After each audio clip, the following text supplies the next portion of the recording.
இன்றைக்கி நம்ம மத்தி மீன் குழம்பு எப்படி வைக்கிறதுன்னு பார்த்துடலாங்களா. ஒரு பாத்திரத்தை நம்ம ஸ்டவ் மேலே வச்சு தேவையான அளவு எண்ணெயை சேர்த்துக்குங்க. நான் இன்றைக்கி சன்ஃப்ளவர் ஆயில் தான் சேர்த்துருக்கேன். நீங்கள் நல்லெண்ணெய் கூட சேர்த்துக்கலாம், ரொம்ப டேஸ்ட்டாக இருக்கும் குழம்பு. இன்றைக்கி 1 கிலோ மத்தி மீன் குழம்பு தாங்க நம்ம வைக்க போகிறோம்.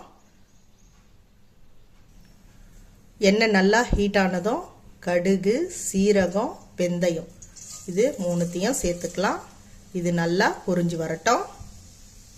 இப்போது நம்ம 10 போல் பூண்டு பற்களை தட்டி எடுத்து வச்சுருக்கோம், அதை சேர்த்துக்கலாம்.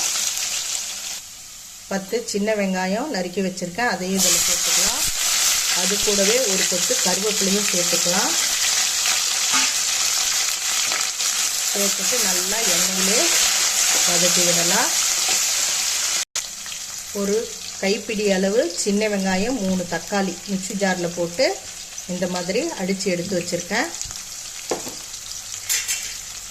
வெங்காயம் நல்லா வதங்கியதும் அதை இதில் சேர்த்துக்கலாம்.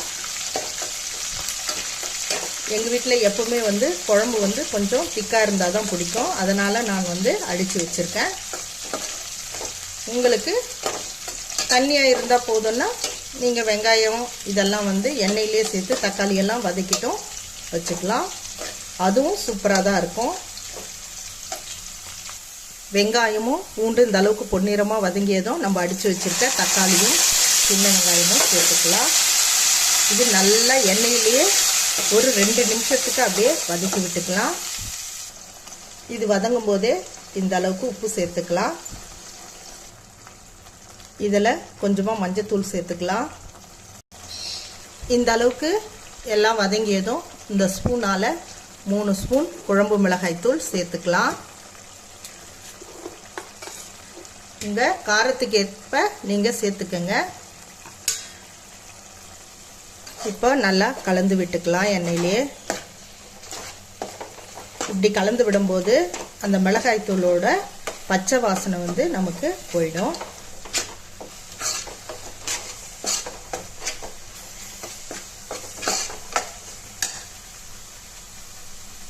இப்போ நம்ம தண்ணி சேர்த்துக்கலாம்.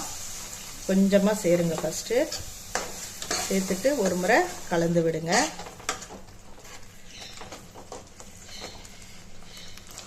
இன்னைக்கு நான்கு பெரிய வெங்காயம் சைஸில் புளி எடுத்து கரைச்சி எடுத்து வச்சுருக்கேன், அதை இப்போ இதில் சேர்த்துக்கலாம். பழைய புளியாக இருந்தால் மீன் குழம்பு ரொம்ப டேஸ்ட்டாக இருக்கும். இப்போ புளி தண்ணி சேர்த்துக்கலாம்.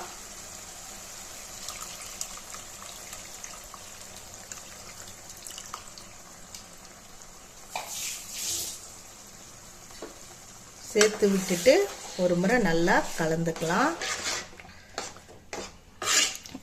உங்களுக்கு புளிப்பு அதிகமாக இருக்கிற மாதிரி தோணுனா நீங்கள் இதையும் கொஞ்சம் கம்மி பண்ணிக்கோங்க. நாங்கள் கொஞ்சம் புளிப்பாக தான் குழம்பு வைப்போம்.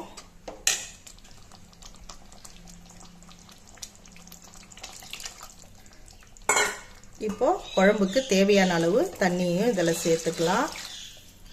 சேர்த்துட்டு இப்போவே உப்பு காரெல்லாம் சரியாக இருக்குதான்னு டெஸ்ட் பண்ணிக்கோங்க. இப்போ இன்னும் கொஞ்சம் தண்ணியும் சேர்த்துக்கலாம். சேர்த்துட்டு நல்லா ஒரு 20 நிமிஷத்துக்கு அப்படியே மீடியம் ஃப்ளேமில் கொதிக்க விடுங்க. அப்போ தான் குழம்பு சூப்பராக இருக்கும். இப்போது தட்டு போட்டு மூடி கொதிக்க விடலாம். இந்த அளவுக்கு குழம்பு திக்காக வந்ததும் நம்ம கழுவி சுத்தம் பண்ணி வச்சுருக்க மத்தி மீனை சேர்த்துக்கலாம். பாருங்க,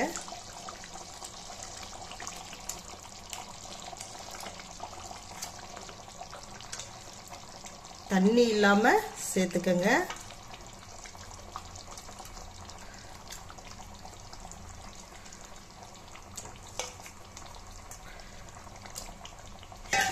சேர்த்துட்டு ஒரு முறை நல்லா அப்படி கலந்து விட்டுருங்க. போட்டதுமே இடையில கலராதீங்க, மீன் உடைஞ்சி போயிடும். இப்போ தட்டு போட்டு மூடி ஒரு 5 நிமிஷத்துக்கு அப்படியே கொதிக்க விட்டு இறக்கிடலாம். 5 நிமிஷம் ஆயிடுச்சுங்க. பாருங்கள், நம்ம மத்தி மீன் குழம்பு எவ்வளோ சூப்பராக ரெடி ஆயிடுச்சு. நான் சொன்ன மெத்தடில் நீங்கள் இந்த குழம்பு செஞ்சிங்கன்னா ரொம்ப டேஸ்ட்டாக இருக்குங்க. திரும்ப திரும்ப உங்ககிட்ட கேட்டு வாங்கி சாப்பிடுவாங்க. உங்களுக்கு கொஞ்சம் கூட கிடைக்காது. இந்த வீடியோ உங்களுக்கு பிடிச்சிருந்துச்சுன்னா லைக் பண்ணுங்கள், ஷேர் பண்ணுங்கள், சப்ஸ்கிரைப் பண்ணுங்கள். அப்படியே பக்கத்தில் இருக்கிற பெல் ஐக்கானையும் கிளிக் பண்ணுங்கள். நன்றி.